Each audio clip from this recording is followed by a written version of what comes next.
Warning: the following video contains explicit language, which may be offensive to some viewers or inappropriate for children. The content within this video is intended for mature audiences only. Are you ready?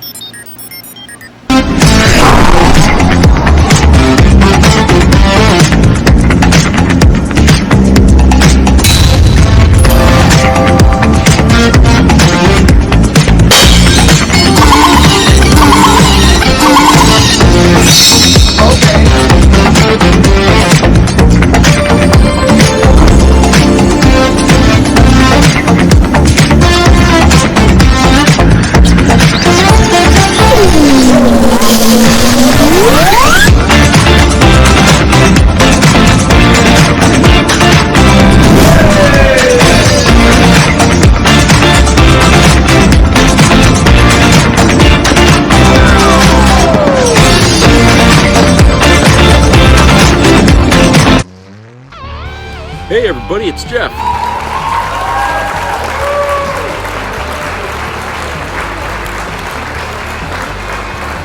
How's everybody doing out there today? I hope everybody's doing great.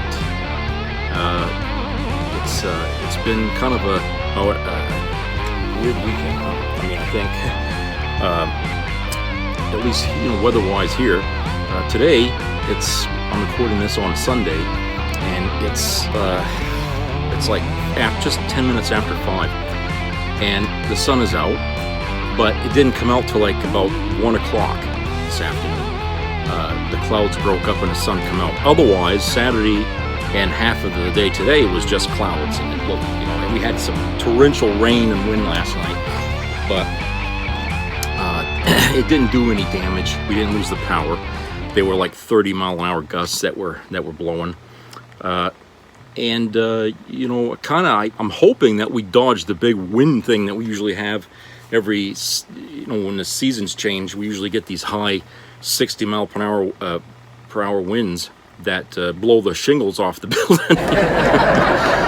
But so far we had the hurricane, the remnants of it, and it didn't do any damage to the building, and this wind didn't do any damage. So I guess I'm hoping we got lucky and we didn't get, we're not going to get any more winds here as we sail into the end of the year. But boy, I'll tell you, big surprise out in Israel, huh? All them rockets. Jesus, mother. I can't understand. I mean, from what I gather, this was their way of celebrating a 50-year anniversary of an attack that they had back in the 70s. Okay, and I guess to them, to celebrate an anniversary of a war is to start another war. I feel like, what the hell is going on? With this world, well, maybe it's not so unusual in that area, okay? Israel is built on top of dead bodies, okay? It really is. I mean, the dirt that they walk on is probably the ashes of those who died before them. It's not even real dirt, it's just probably ashes of bodies, okay? And, it's like 7-8 million people that live in that area. That's like in comparison, like the whole city of New York, okay, living in that area of the world. And imagine New York City one day gets hit with 2,000 rockets, from next door, whatever, New Jersey or some goddamn thing. Okay. Imagine that happening. That would be like worse than 9/11. Okay, here anyway. Over there, that's sort of like, okay, you kicked us in the ass, now we're going to kick you in the nuts. They take it like it's a thing. And they even got kids out on the street that look like they're about 12 or 13 years old carrying M16s or AR-15s, and I'm thinking, what are we looking at, Texas? This is really crazy that what's happening in Israel right now doesn't look like it's going to be all that different here than the United States, because over here, guns are blazing all the time, and people want more of them, and it wouldn't be very far-fetched to see us 20 years from now, our cities looking like piles of debris like you see in Israel and stuff, you know. But here we're watching what's going on the other side of the planet here, and all I can do is think back all the years since I was a baby. There's been fighting going on in that country. That's 52 years of fighting in my lifetime, okay? Not counting my father's lifetime and before that, okay? There's never been any peace over there. And, you know, all I can think of is, you know, why do these people stay there? You know, I mean, the land was, as far as I know, I mean, the land was like really given to them. They didn't, you know, they weren't like they fought for it or something like that. It was sort of given to them as a place to set up a country for their people. But it was a land that was arranged, you know, under bad will. I mean, I think they didn't give enough time to, you know, figure out who could get what or something. And it's been the source of a lot of tension and anger and death, and, you know, for decades. And I don't think, you know, a lot of the people fighting over there really even know exactly what's caused it. And the kids growing up are growing up being taught to hate the other side. You know, it's passed down. It's like the way like some people pass down bigotry in our country, you know, from one generation to the next. The kids are born and they're told to hate black people, but they don't understand why. They're just said, you gotta hate them, okay? And so through growing up, these kids all do this, and after a while, it becomes like normal for them to hate somebody, and they're not really sure why, okay? They're just told they gotta. And I think that's kind of what's happened over there, is they're caught in this trap where the only way it can stop is for the people who are doing the warring stops. Okay? It kind of goes back, it kind of reminds me of that movie Star Trek, The Undiscovered Country. Okay? When you had, you know, the Klingons and human beings having fought each other for a long, long time. Okay? Because they're, you know, the cultures are so different. And in Star Trek 6, you know, the ambassador or the leader of the Klingon Empire, you know, he tells Kirk, you know, goes, you know, if there's going to be a brave new world for our people, our generation is going to have the hardest time living in it. And, you know, meaning to say that, you know, if there's ever going to be peace, you know, then the people who are fighting now are going to have to put down their weapons and begin that process. Okay, so that way the next generation isn't taught to hate and continue the misery that's been, you know, destroying our cultures and stuff. And basically that's what's got to happen out there in Israel. I mean, somebody has to be the brave person here to say, we have to stop. This is not getting anybody anywhere. No side has a clear advantage over the other. Okay, and so right now is the best time to pursue peace, because, you know, if we keep fighting, it's just going to cost more lives, more property damage, more misery, more hatred. I mean, at the end of the day, it's gonna be so ridiculous, you know, in what damage it'll do, and it only perpetuates the fighting. So I'm like, you know, somebody has to have balls over there. Nobody wants to talk peace, so that means it's going to take courage for somebody over there, either someone from the Jewish side or someone from the Hamas side or whatever, standing up and saying, we're laying down our arms. You know, somebody's going to have to be the mature one here and make that stand. Okay? And yes, it's going to be difficult, but at the same time, there are, you know, United States would be interested or even willing to be the go-between to foster, you know, some kind of ceasefire. And, you know, and when something starts, like, you know, some kind of a terrorist hit or something like that, whoever commits that crime has to be judged by the people from his country. And that means they're going to have to be severe. Like, say, if a Jewish person goes into where Palestinians are and all that, and blows himself up or something like that, anybody he's tied to that got that going would have to be arrested and probably executed, just to show people that we mean business about putting an end to this blood fighting, you know, this blood feud here.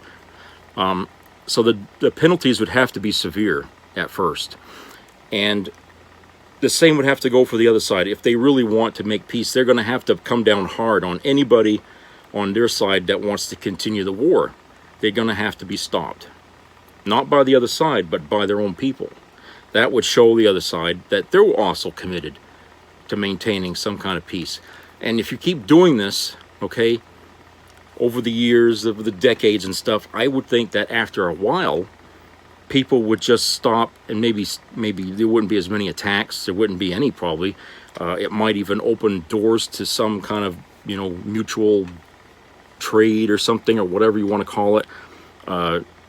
Maybe, you know, things would be at a calmer level where they can actually sit down and discuss things that, you know, were really, you know, points of contention in the past between the two that kind of fueled the war all of us, you know, for all these decades. You know, I know religious discussions often end in fights and arguments, but if both sides are willing to make, you know, compromises, and share, you know, what they have or something, I mean, it wouldn't be a bad thing, okay? But you're gonna have to wait a while for tempers to cool down, okay? You're gonna have to wait quite a while for that, because you're talking about over what, a century or more of fighting, and you've got a whole generation of people that have just been bred to think on the other side is blood enemy. I mean, come on. This war going on right now is only going to breed yet another generation of this shit going on for the rest of this century, you know? So I can't see anything good coming out of it.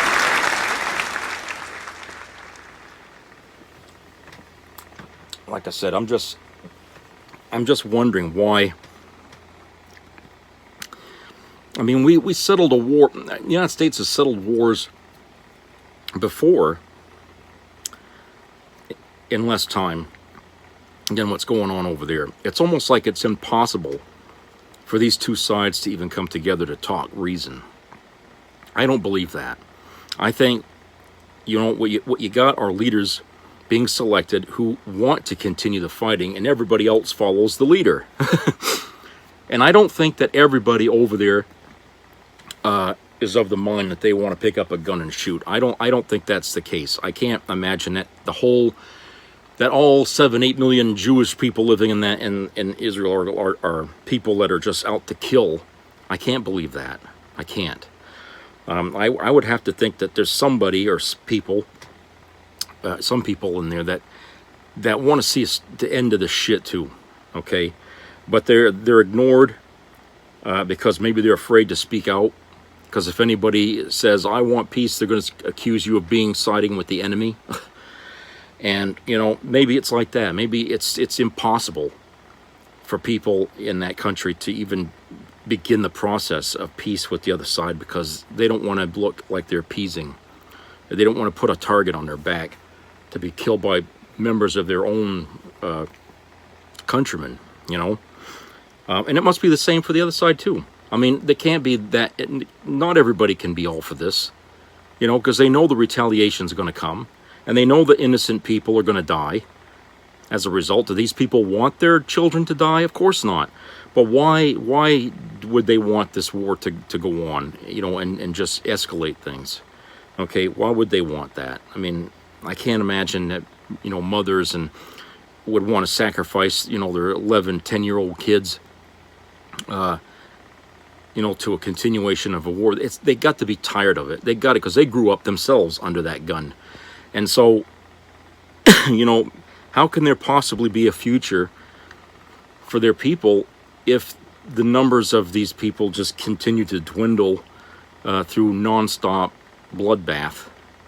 You know, it's hopeless. It seems hopeless, but I'm sure that there's got to be people on both sides over there that want to see an end to this shit. They're tired of the fighting. They're tired of watching their husbands and their wives and their kids being slaughtered every day. And every day someone picks up a gun to avenge that person, and then that person avenges another person. I mean, it's just, it's like hell on earth. And that's supposed to be the holiest place in the world.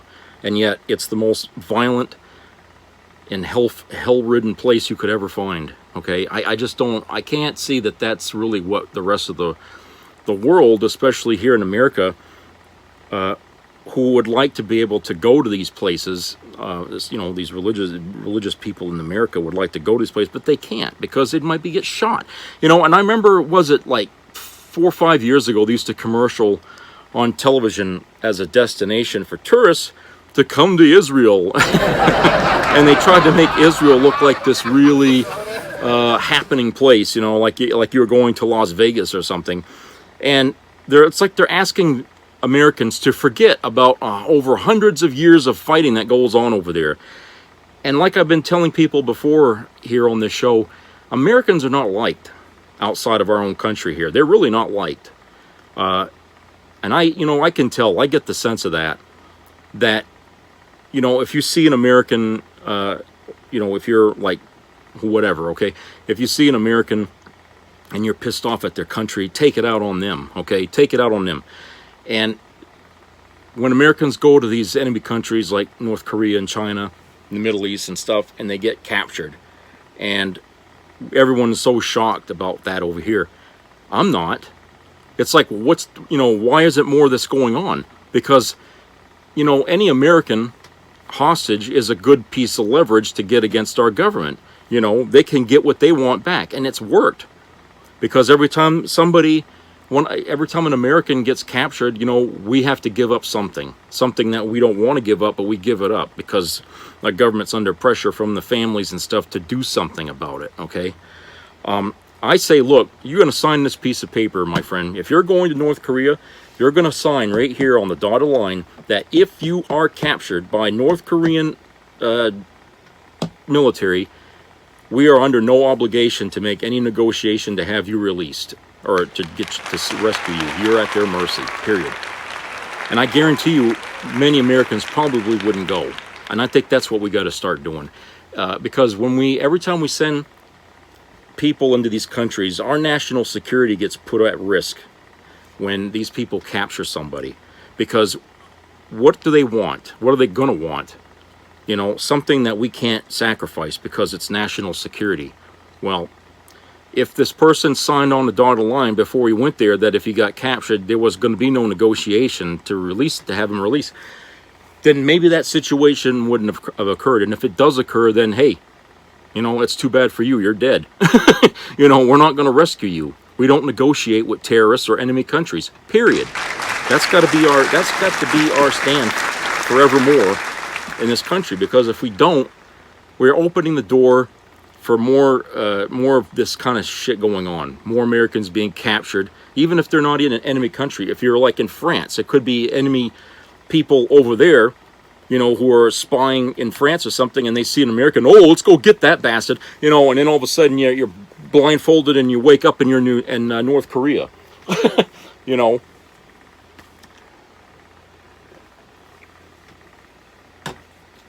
But like I said, we're not welcome everywhere.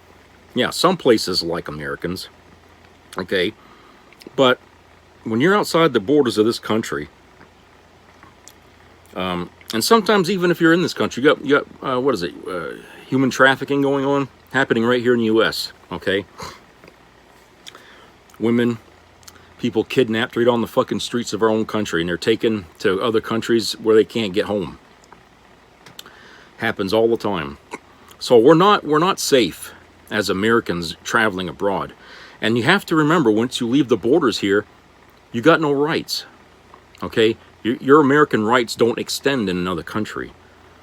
I'm thinking of that girl who went to Italy there. She was a college student, and she got caught up in a murder or something like that. What the hell was her fucking name?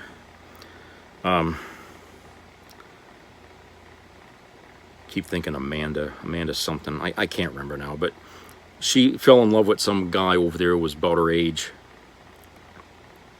And she comes back to her apartment and doesn't realize that her roommate or somebody was dead until the next morning, because she was so wiped, I guess, or drunk or whatever, that she went right to bed and didn't even bother to, and all of a sudden they noticed a smell the following morning.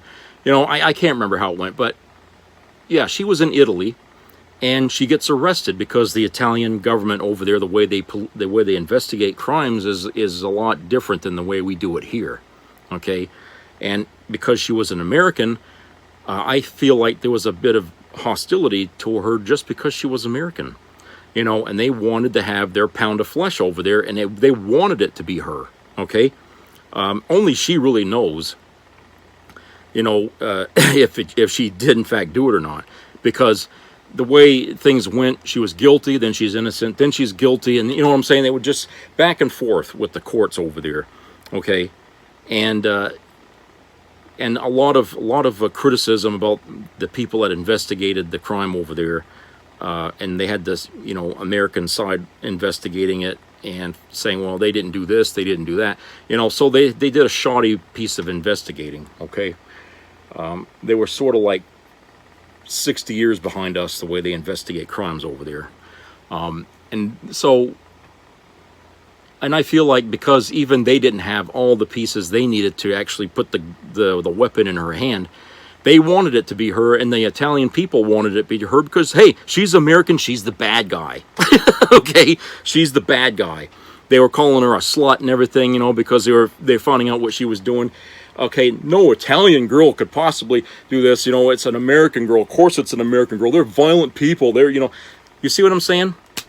So our reputation around the world is for shit, and it's because of our government putting its nose in other people's business, okay, for a lot of years, and putting our military where it shouldn't be for a lot of years, and it creates a lot of bad feelings. And our government doesn't understand that, and and maybe if they did, we wouldn't be so eager to jump into problems that really don't concern us. What's going to happen with this thing in Ukraine is going to blow back on us for a long time. Okay, you realize that, don't you? Especially if that thing goes sour over there, and we're still helping them. If it goes sour, we could easily be the finger pointed at us for not helping them enough if they lose everything over there. And then we're going to have a whole country of people that are going to despise Americans from that day on, because we weren't 100% behind them, especially now that they know that we have people in our own government who don't want us helping them anymore, period. Okay? They know this, okay? Because we got people in this country telling them that. And now that a lot of Ukrainians are not in Ukraine, they have access to the internet in Georgia and other countries outside, that they're watching our news too. So they can see what's happening here, and it's not good. They don't like it. And so if this thing, turns bad after everything we've done to try to help them, we're going to be, they're going to have resentment against us, just like what happened in the Middle East, and all of a sudden, we're going to have people starting trouble with us that are Ukrainian. So that's what I'm saying about our country getting mixed up in other countries' affairs, and how it comes back on us, and how it affects people and our ability to go anywhere in the world, because hey, we're American, we got a target bullseye on our back. Come and get me. All right, let's go and have a commercial break. We'll be right back.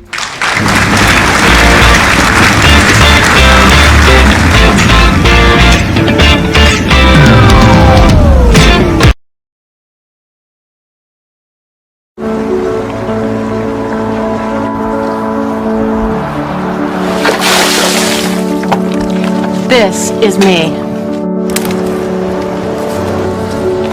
This is me.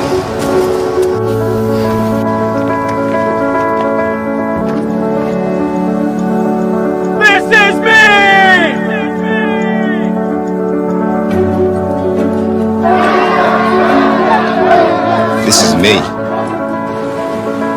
I'm Alex Curtis. I'm a lobsterman in Maine, and this is me. I'm Ruth McLaughlin, and this is me. I'm Eric Hopkins. I'm an artist, and this is me. This is me. Me. This is me. This is me. This is me. At the end of the journey, the main thing is you. Original. School is back in session, and Republican lawmakers have been working all summer to make this year the craziest one yet. Say goodbye to boring woke books like Fahrenheit 451. In fact, just burn them. Do the horrors of slavery bum you out? The GOP has you covered. We've refreshed it with a brand new spin. Being taken as a slave is better than being killed, no? No big deal. Wow. Time for lunch. Oh, not for you, Jimmy. We're rolling up our sleeves and rolling back free and reduced lunch programs. What a freeloader. Go make varsity. But wait, not until the GOP double checks your genitals to make sure they match with the team. Thanks, Coach. And take an extra 20% off our already low standards with doorbuster deals on bulletproof backpacks. Now available in toddler size. Now show me how you use your bulletproof backpack. Come to the Republican Party and go back to school the far right way.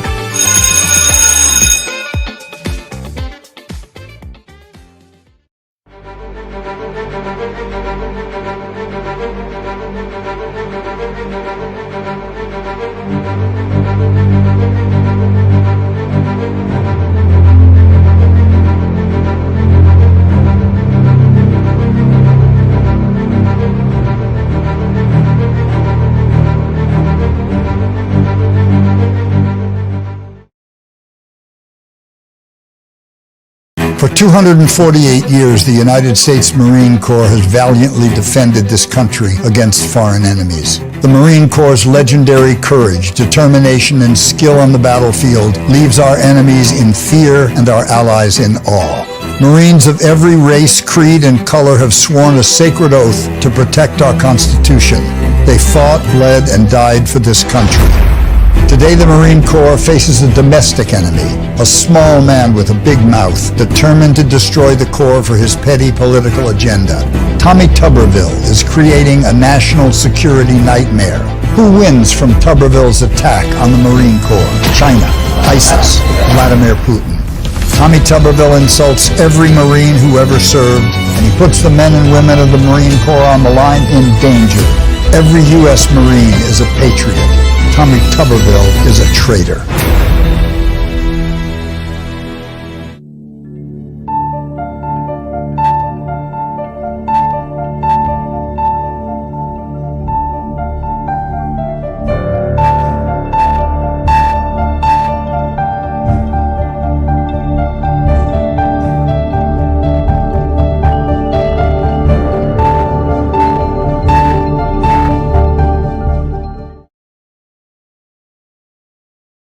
I don't want to show too much of the bottom part there, but without too many curse words here, sir.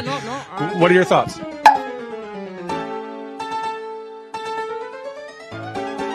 I don't have friends. I don't have family. He's honest. He cares about kids. He cares about guns. He cares about our country. Trump is mean. Right now, my rights are being denied by the FBI. I'm a proud Polish person. He tells the truth, never lies. I'm old. You can see I'm old. I'm older. We need to get down on our hands and knees and pray for this man to get into office. Trump has a big mouth. We all have big mouths. Right, people? Trump! Trump! Trump! His Christian values that he stands for. We love Trump! We love Trump! We love Trump! But definitely not woke, definitely not anything about any of that type of mentality. Evil's taken over. Good needs to overcome the evil, and Donald Trump is going to do it. King Jesus first and then King Trump. And China. Put an end to it. It's my birthday weekend. The left and the rhinos, the globalists. They kill them all. Kill them all.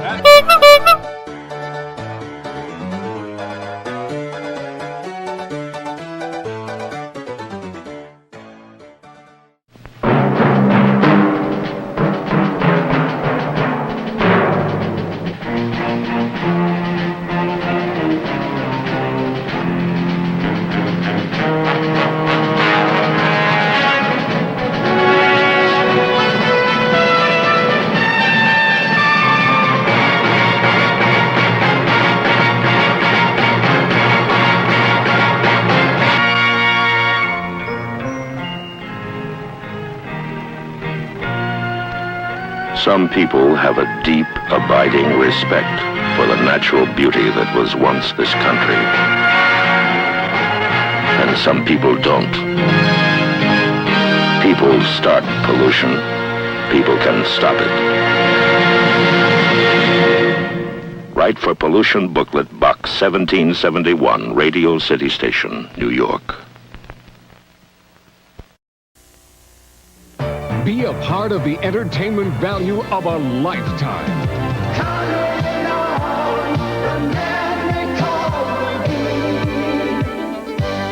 I loved it.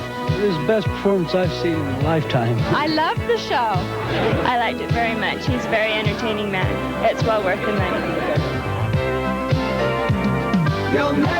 Now appearing in Charlottetown, coming to Halifax November 6th to the 18th, and St. John November 20th through the 26th.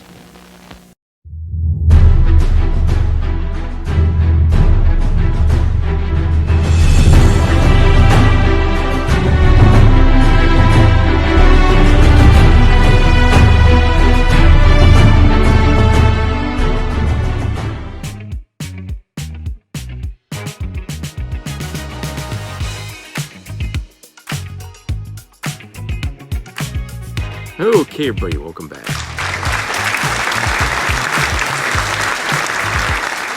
Okay, so today I went over to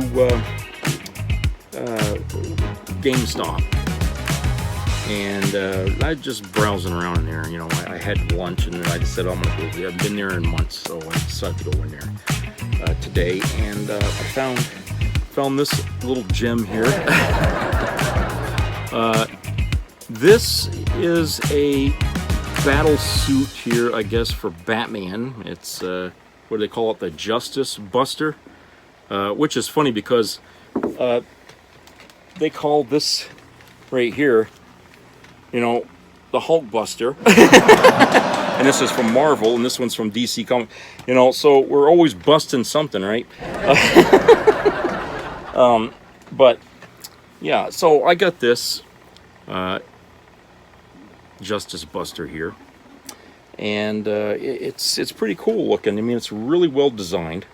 I like it, and it really matches, you know, like here, that this is the comic book picture of it, that when it was in the comic book itself.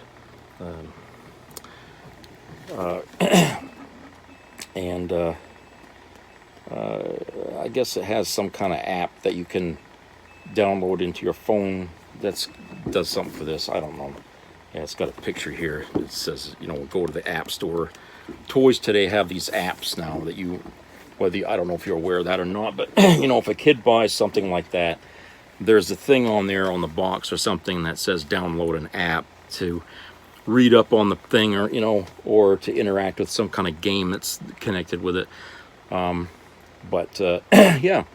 and it only cost me $35 for that, but it is a bigger figure than, you know, some of the, you know, it's about 12 inches tall, you know, and, you know, McFarlane makes pretty good figures. You know, they're not crap.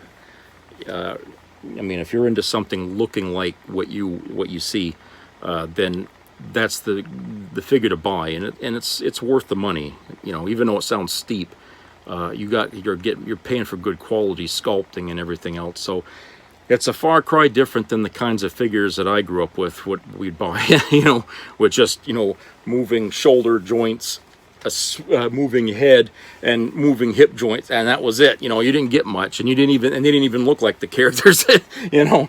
But you know, we didn't care so much then. But now that we got figures that are so well designed and sculpted and stuff and made, no one's going to buy those kind of action figures except people my age that are into nostalgia, you know. So anyway, that's what I did. I went and bought that today. So there's this article that I found here that I found interesting because, you know, I don't know how many of you out there kind of think this, but doesn't it seem odd that right after, you know, we felt we cleared the pandemic, we noticed that prices, you know, were higher and going higher still. You know, apparently it wasn't just paranoia or anything like that was driving that feeling. There was definitely increasing going on, and I think part of it was probably because companies were scared shitless that they weren't going to be able to recover the profits they would have got for that period where everybody was staying home and not getting money. And so they kind of come up with some devious way in order to kind of recoup those profits that they didn't get, and then started to like the system.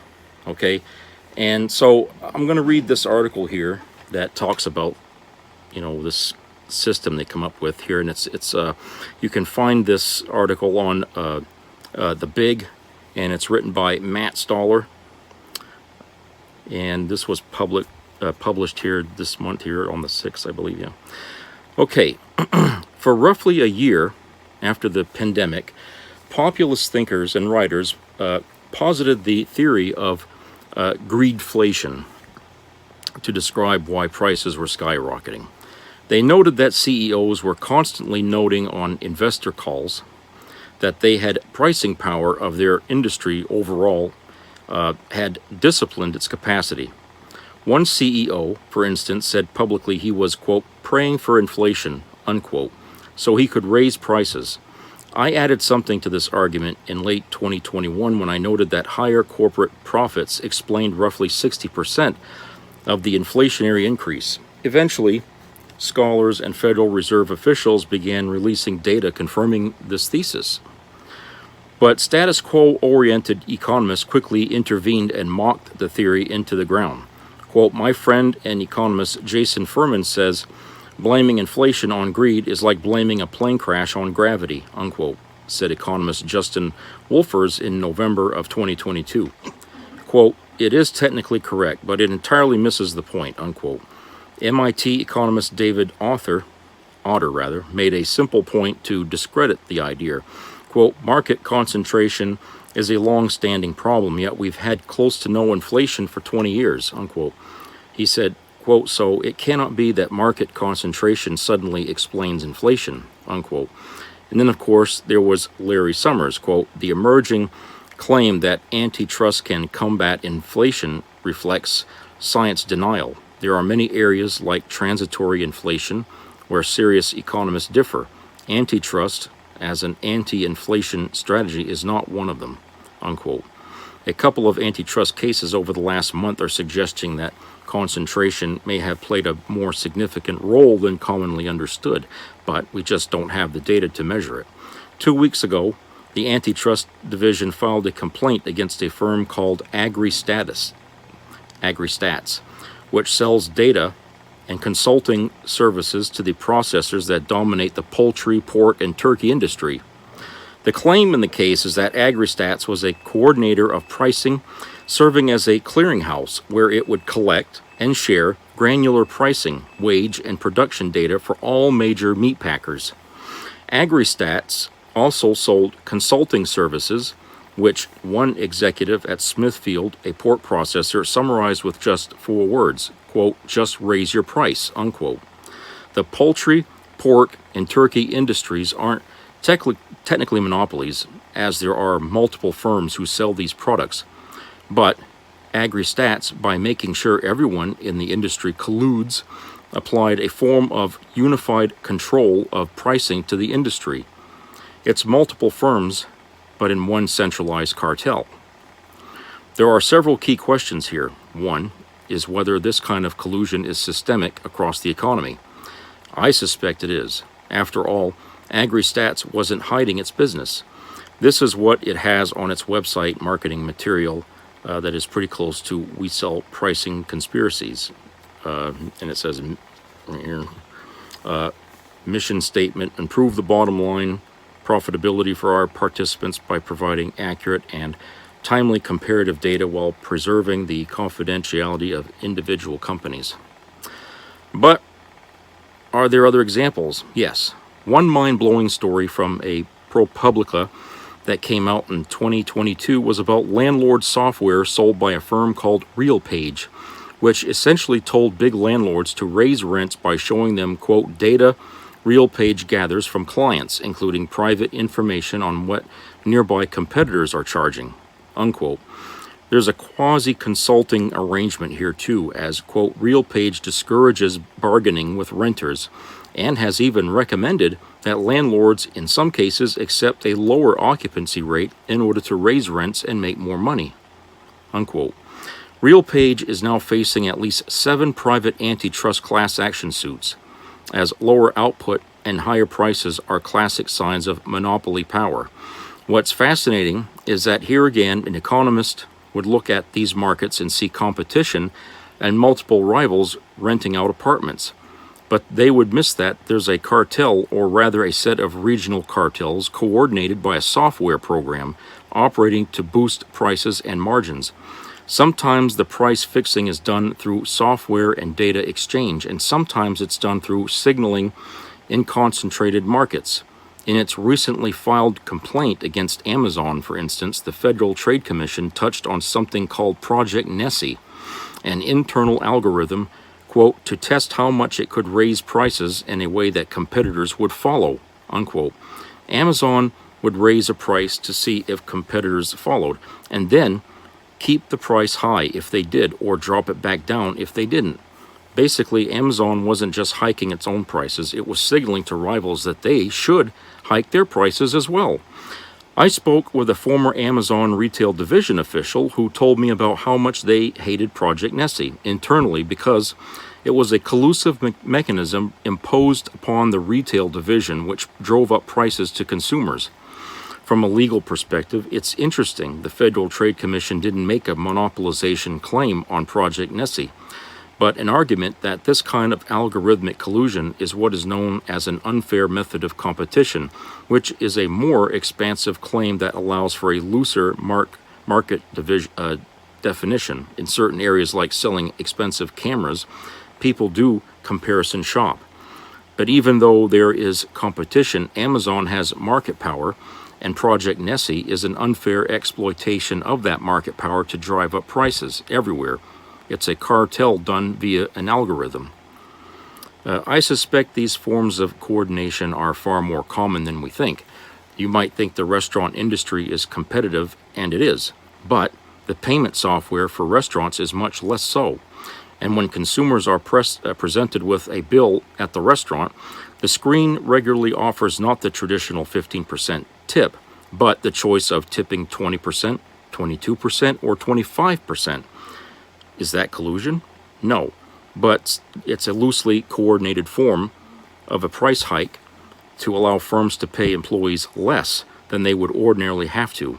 And tipping is now being baked into all sorts of firms, from juice shops to appliance repair firms to plant stores to locksmiths. 16% of small businesses now ask customers to leave a tip, up from 6% in 2019.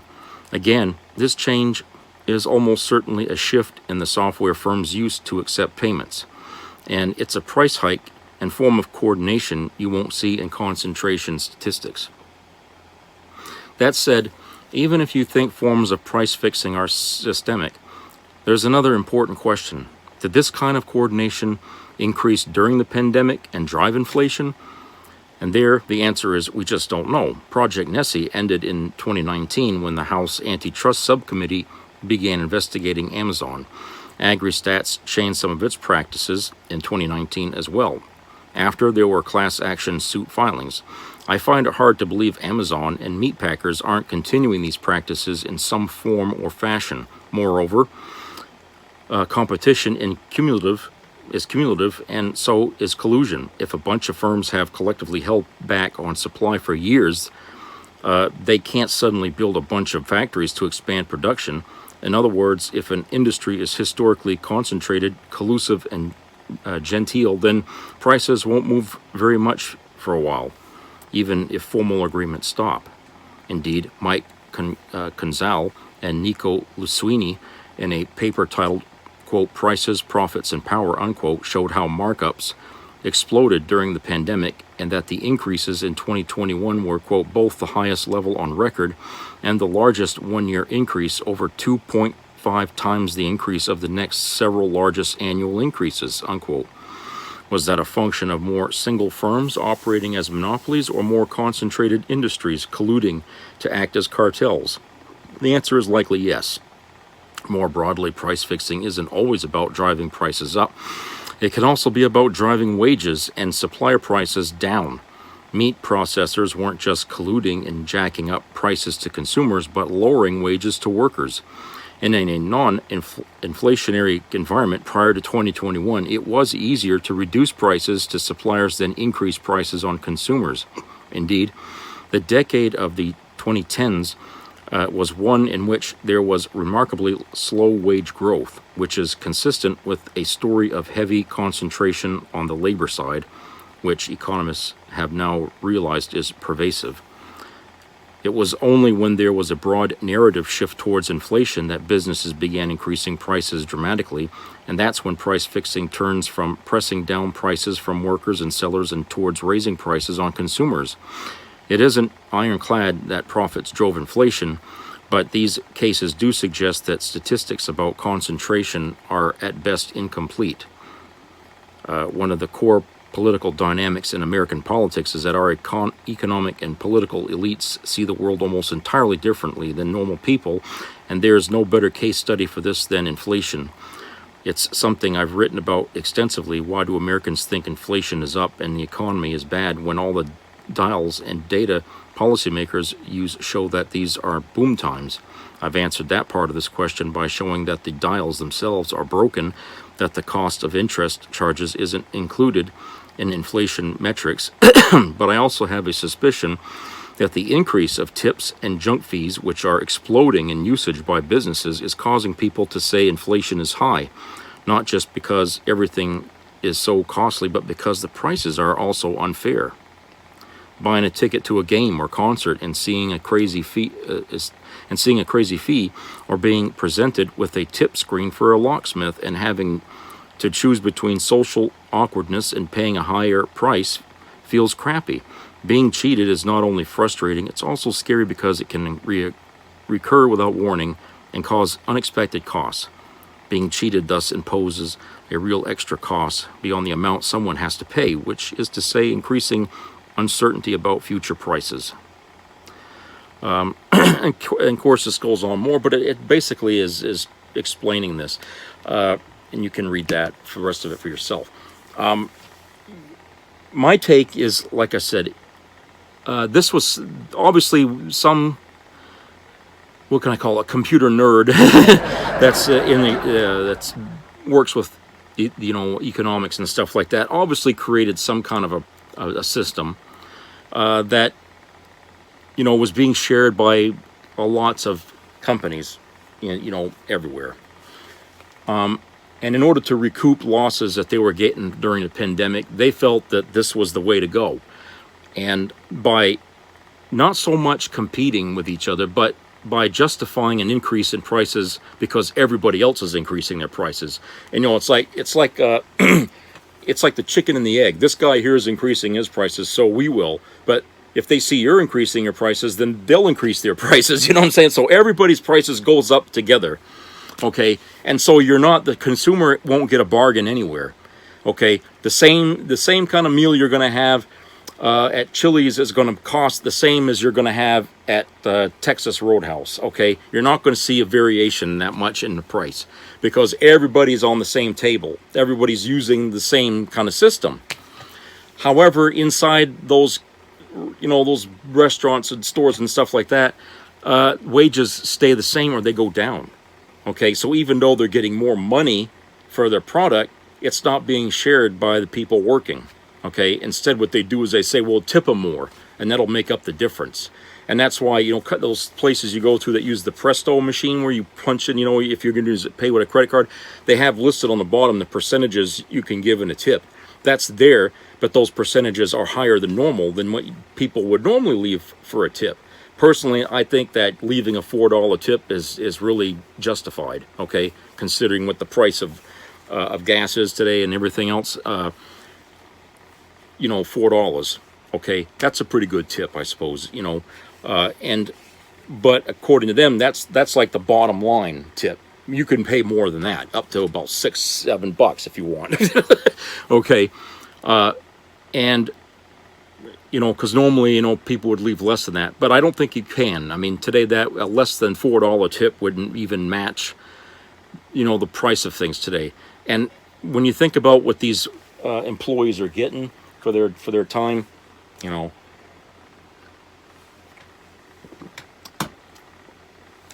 so it's not a wonder that we got people around thinking that, yes, we're suffering under inflation, but I still think that greed has taken over, even though a lot of these people got busted from doing this. It's a system they're not going to just disappear away from. Okay, they're going to keep using it. It's like the Pandora's boxing. It's opened now. You can't stop it. Everybody's going to be doing it. I mean, if you're going to go after one company, the Federal Trade, you know, they're going to have to go after everybody. Okay, so because everybody's doing it. Okay, so it's like a monopolization right there in itself, because it's like a bunch of companies working together as one. Okay, that right there is like a monopoly. If everybody's on the same page, okay, so that way they give each other permission to raise prices, then there's no competition, right? It's like, you know, it's the same thing as if Spectrum, like, you know, what we got for our cable here, would be the only game in town, which it almost is. Okay, they can set any price they want because they know people got to have it. And they can keep inching the price up until they start noticing people disconnecting. Then they'll bring it back down, okay? Now imagine you got Spectrum, Comcast, you got all these other companies out there all around them. However, they're all at the same price. And then, so it's like, well, what's the difference between signing up with them or signing up with this one? Well, they might have extra little things, you know, caveats or something. If you come with us, we'll do this for you, or you get a phone or some goddamn thing. And it makes you feel like you're getting a bargain, okay? When you're not. You're still paying the same price. You're still feeling the pinch. It's still expensive. They're all working together, okay? So the illusion is you got different companies and they're competing with each other. The fact is you have individual companies, okay, and they're working together as like one company instead of just, you know, individual companies working individually, okay? And, you know, the funny thing is that, you know, about 10 or 20 years ago, I kind of postulated this question to somebody, and I think maybe it was my dad or somebody, saying, you know, what if these companies aren't really competing with each other, okay? And that if they see a company charging so much for this, because my father was into fixing televisions and stuff like that, if they're going to charge $10 for this picture tube, okay, and people are willing to pay it, why wouldn't that stop this other company from raising its price? So they're charging $10 for this picture tube, and then this guy over here seeing that doing the same thing because they know people are paying for it. Where's the competition then? Okay, and he says, oh, they don't do that. You know, these companies have to make money, and they're not going to price themselves out of business. Well, I was thinking, well, yeah, but then, you know, if they're all doing it together, then somebody's got to get the picture tube, right? So how could they be, you know, putting themselves out of business if the consumer keeps going from store to store to store and they're seeing that they're all charging the same fucking money for the same thing? Then they got no choice but to fork over the $10, right? Because they see they're not getting no bargain. Well, that's kind of what's happening here now. Everybody's kind of working together to charge the same amount of money for the same thing in every fucking company, in any store you go to. It's the same fucking thing. Okay, so that way there's no competition anywhere. I mean that's kind of what's happened. You know, a little, I think with Dollar Tree is that the reason why Dollar Tree is kind of, you know, had to change a lot of things in their store. In case you haven't noticed, is that companies want more now in order for you to stock their shelves with their stuff. Okay, and Dollar Tree just can't pay it, so they don't buy their product anymore to stock on their shelves. That's why if you go in there now, you're not going to see bargain prices for anything, okay, anymore, because everybody's charging the same amount of money for the same thing, okay? And so with that, it puts these little bargain shops out of business, because now they can't get anything to put in their store that people are going to want. You know, they're fucked. And so it gives you the illusion that, oh, inflation's to blame, inflation's to blame. Well, yeah, it looks to us like inflation, okay?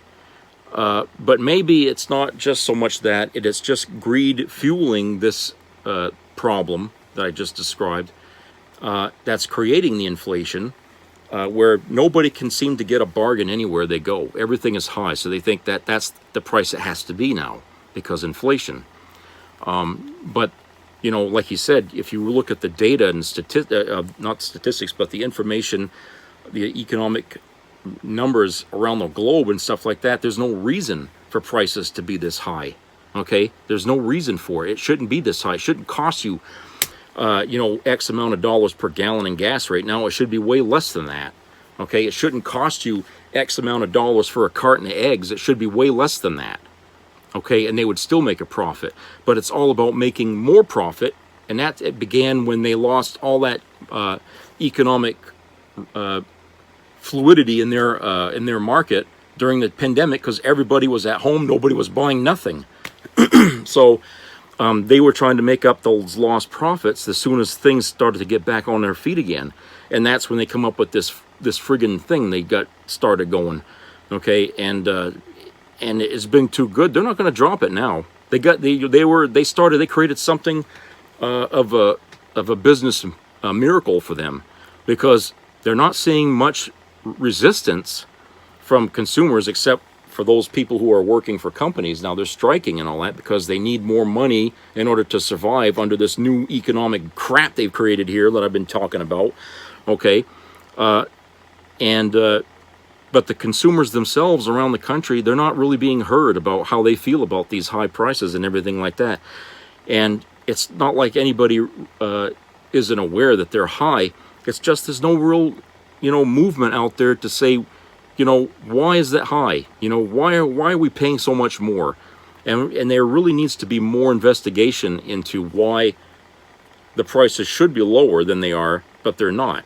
And as soon as we can come up with some, you know, hard facts here to suggest that, you know, we are being shafted, you know, by whatever algorithm that these people are using, okay, and that it's greed that's motivating them to keep using it.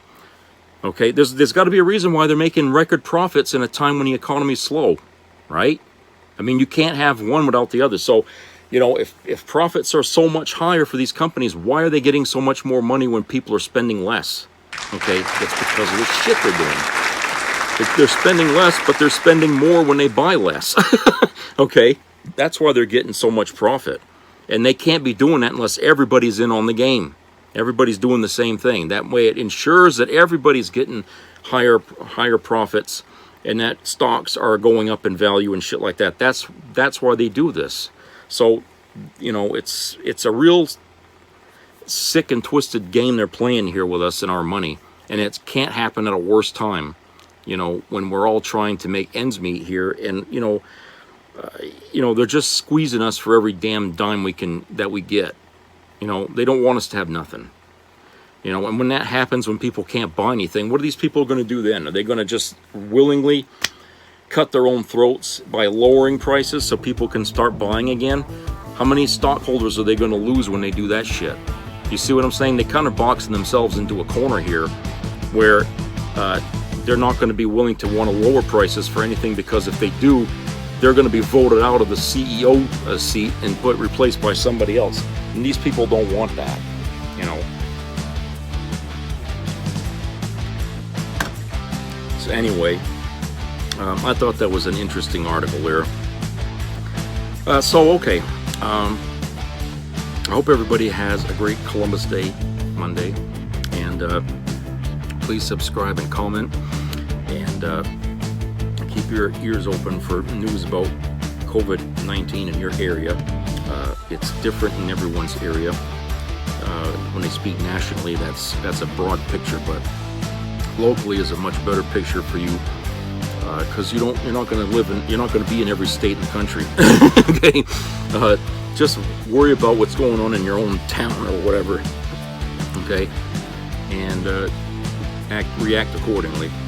So treat each other nice out there, and I hope everybody has some good weather coming, especially those that didn't get much of it this summer.